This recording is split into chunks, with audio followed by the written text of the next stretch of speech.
ایک عورت کے بارے میں آتا ہے کہ وہ روم کے اندر تھی اور رومی ایک سنگ دل آدمی نے اس کو پکڑا اور اس کو ایک زوردار تھپڑ مارا۔ جب اس کو تھپڑ لگا تو بڑی عزت مند خاتون تھی، اس کو غیرت آئی اور وہ کہنے لگی کہ آج معتصم باللہ کہاں ہے؟ جب اس نے یہ آواز لگائی تو وہ جو مارنے والا تھا تھپڑ، وہ کہنے لگا کہ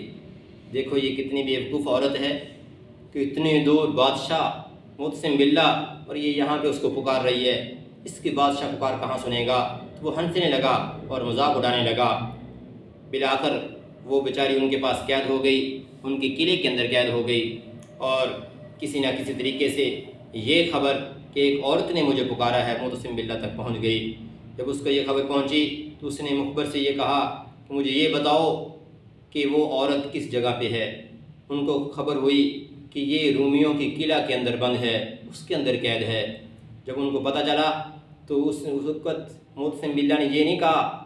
کہ ان کی فوج کتنی ہے، ان کے پاس ایٹمی ہتھیار کتنے ہیں، ان کے پاس طاقت قوت کتنی ہے، بلکہ یہ کہا کہ مجھے اس کی خبر دو کہ وہ کس قلعے کے اندر قید ہے۔ جب پتہ چلا کہ رومیوں کے قلعے کے اندر قید ہے تو انہوں نے اپنی فوج لی اور مقابلے کے لیے نکل پڑے۔ اگرچہ باقی بادشاہوں کی طرح وہ طاقتور اور ان کا جو ہے شجاعت و بہادری مشہور نہیں تھی، لیکن ان کے آباء و اجداد کا خون ان کے اندر موجود تھا، غیرت ایمانی موجود تھی، اور ان کو یہ پتہ تھا کہ آپ علیہ السلام نے فرمایا کہ مومن مسلمان ایک جسم کی مانند ہے۔ ان کو اس وقت تک تکلیف رہتی تھی جب کوئی ایک مسلمان تکلیف میں ہوتا۔ بالآخر وہ فوج لے کے آئے اور قلعے کا محاصرہ کر لیا۔ مسلمانوں کی اس قدر غیظ و غضب اور غصہ تھا کہ مسلمان ان کے قلعے پہ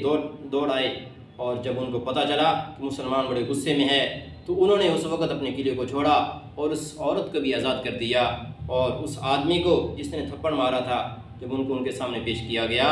اور پیش کر کے ان کو سزا دی گئی تو اس وقت لوگوں نے دیکھا کہ آج وہ مسلمان ہے جو اپنی کسی ایک عورت کی پکار پہ اتنا لمبا ہزاروں میل کا سفر بغداد سے لے کے روم تک، اور روم کی عمودیہ نامی جو ہے